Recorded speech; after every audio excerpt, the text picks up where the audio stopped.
ER Dr. Chris Mikos has one pet peeve. Cheaters.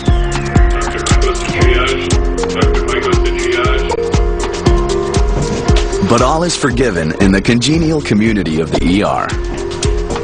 Everybody in the ER operates with a sense of humor, and some days it's the funniest place on earth. And some days it's not so funny. You know the sound of a wounded cat? That's what we heard coming down the hall. Chris! You gotta see this. What? You gotta see this. What?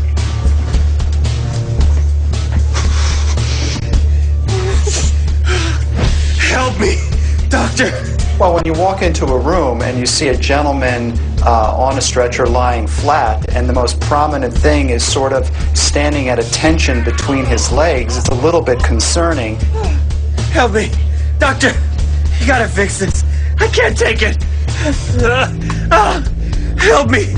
George, honey, it's gonna be okay. Just lay back.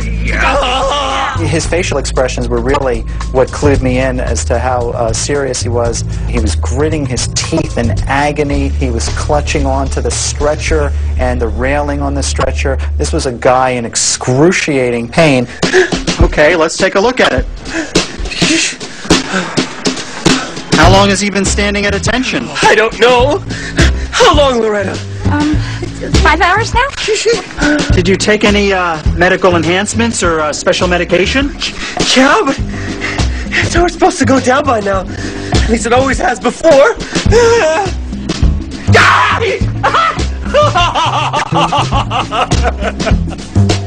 On a scale of 1 to 10, I think the pain is about a 20. Lenny, start an IV, give him 10 milligrams of morphine. We're going to give you something to knock out the pain. You'll start feeling better soon, and then we'll talk then. Joe, get some ice. This is a medical condition called priapism. This is a situation where the tissues of the penis are engorged or filled with blood. If you can imagine filling a vessel with a lot of fluid and you're stretching the tissue and it's not getting the normal nutrients and oxygen that it needs, the tissue starts to die. And when tissue starts to die, it starts causing pain.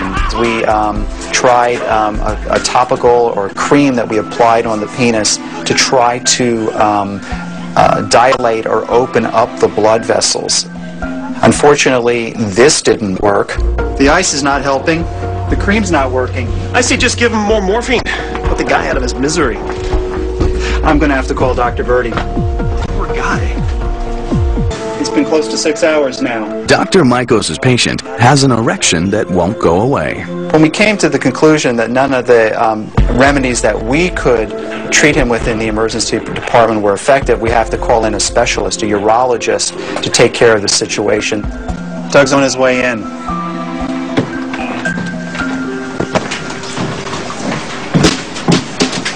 But before the urologist can arrive, a new complication enters the hospital. And the urologist's name is Dr. Verdi. He's very good.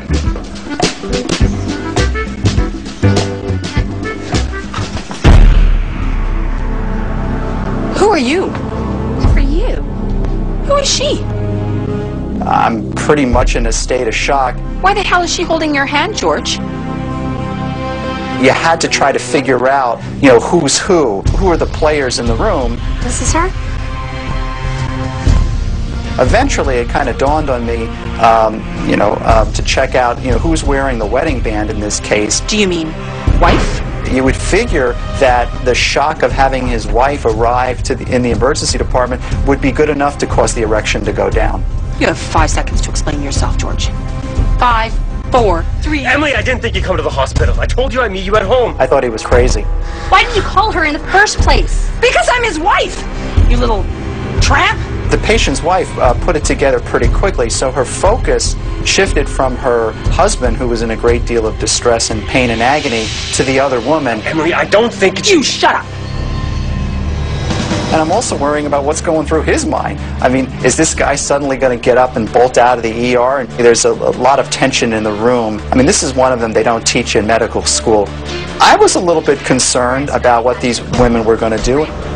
Loretta, come on, stop it. You're defending her? No, I'm not defending her. You're not defending me? Ladies, I know this is an emotional You situation, better watch your mouth. but we have a patient here who's very ill and needs medical attention. You were not going to make peace with these two women. Perhaps we could find another way to settle this. We were about to have a brawl in the ER.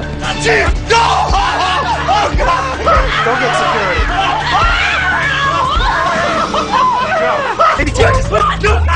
No! Dr. Maikos' ER has become a battleground. Okay, ladies.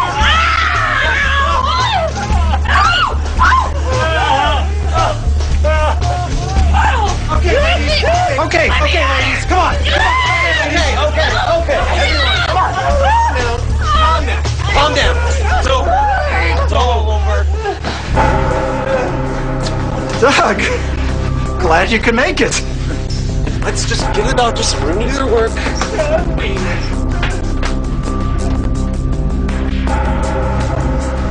Let's see what we have here. I think security's presence has a very calming effect. We'll have to use a needle to drain the blood. You're gonna put a needle in my penis? We'll put you out first. Don't worry. The patient's had quite a look of shock on his face. I'm not so sure it was as shocking as seeing his wife and his mistress in the same room. What's going on, guys? Go figure. There was no signs of agitation or any violence. I was very surprised that this relationship had taken a transformation after a few minutes, when maybe 10 minutes ago they were ready to gouge each other's eyes out. But now you almost think you might see them sharing a cup of coffee together. Dr. Verdi will be taking him into surgery.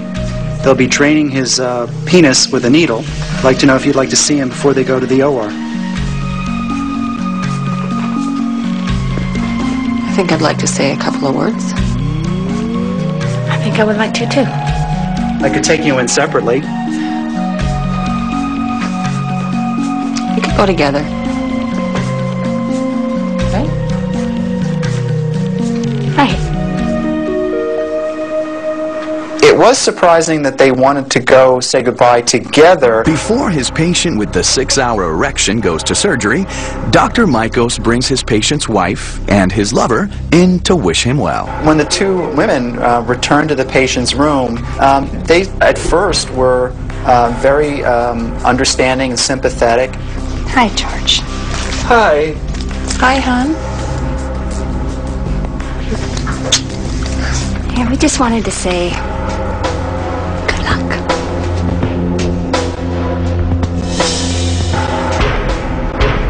It's almost as if they sort of had this planned. Good luck to a rotten, lying, cheating dog. And who doesn't deserve either of us. Did you really think you could get away with it, George, huh? Did you? Even though he had been sedated with pain medication, he woke right up. Joe, we're going to need security again. He was completely trapped. You think we're worth nothing? No, not at all. Maybe you should have thought twice before you did this, huh? Ladies, perhaps we should go back into the waiting room. Callous, uncaring, disgusting, selfish excuse for a man. Thanks, guys. You need a pill to satisfy a woman? That! You deserve that needle, George. Hope you rot in hell. You lowly piece of nothing! Please, take me to the OR. I think the OR probably would be the safest place for him. It's almost cartoon-like. He's being whisked away so we can get him to safety, although I'm not so sure how much safety there is in a needle going towards your penis in an operating room. The patient with the 6-hour erection has survived the operation to drain the coagulated blood from his penis. Now, he's worried about a surprise visit from his wife or his mistress. He was very, very intimidated and very scared that there could be a repeat episode. I don't feel safe. The patient himself was very happy to be in a room close to the nurses' station, so the nurses could keep an eye on him. If his wife or his mistress came by, he would be protected because he would be in earshot of the nurses' station and he could yell out.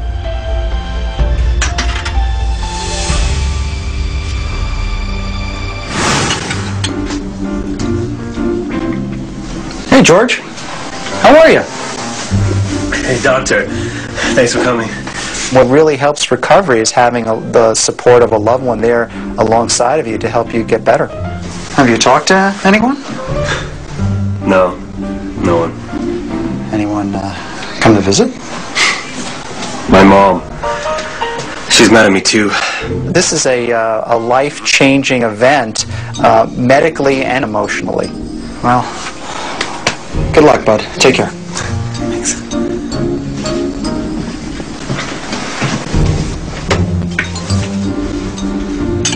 You have to feel sympathetic for someone that's had their whole life change in front of them in a matter of minutes. This is a gentleman's going home by himself.